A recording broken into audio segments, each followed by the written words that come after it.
Apa itu Perang Dingin? Perang Dingin adalah sebuah kondisi yang terjadi pasca Perang Dunia Kedua, di mana dunia dalam situasi tegang akibat dua negara besar yang saling bersaing. Ya, Amerika Serikat yang demokratis kapitalis melawan Uni Soviet yang komunis. Bisa dibilang Perang Dingin adalah perang ekspansi ideologi negara-negara kuat ke negara lemah pasca Perang Dunia Kedua. Tentu kedua negara ini juga didukung oleh keinginan untuk berkuasa.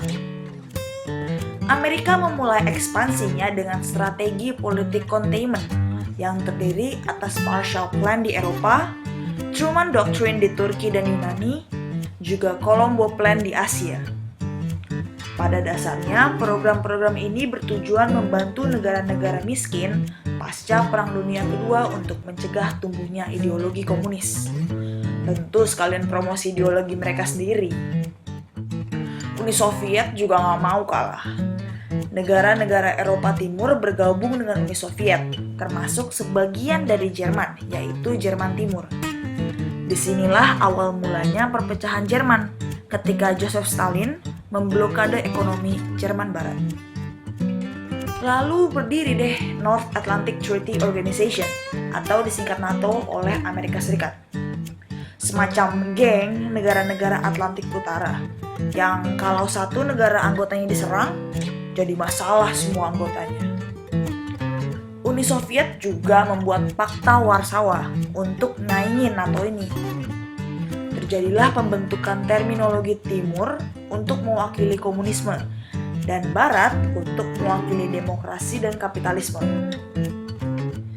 Nah, dampak dari Perang Dingin ini bukan hanya di Eropa dan Amerika saja, tapi sampai ke negara-negara Asia. Terjadi berbagai proxy war atau perang sekunder, yaitu perang yang di samping persaingan Amerika dan Uni Soviet. Seperti Jerman Barat dan Jerman Timur, Korea Utara dan Korea Selatan, perang di Cina antara Mao Zedong dan Chiang Kai-shek, juga Vietnam Utara dan Vietnam Selatan. Negara-negara yang terbagi ini berperang karena perbedaan ideologi yang dimiliki oleh kedua negara besar tersebut. Jadi sepertinya Amerika dan Uni Soviet berhasil ya.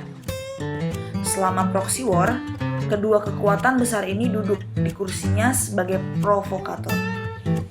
Negara-negara yang berkonflik mendapatkan dukungan besar dari Amerika dan Uni Soviet untuk saling mencegah ideologi satu sama lain semakin meluas. Gak cuma perang ideologi, Amerika Serikat dan Uni Soviet juga saling berlomba-lomba senjata nuklir. Meskipun PBB sudah membuat Atomic Energy Commission untuk mencegah perang nuklir terjadi, kedua negara ini belum bisa juga duduk tenang dalam sebuah kesepakatan. Cepatnya Uni Soviet dalam mengejar teknologi Amerika di persenjataan nuklir membuat hubungan mereka semakin tegang. Selain itu, mereka juga saling berlomba dalam teknologi luar angkasa.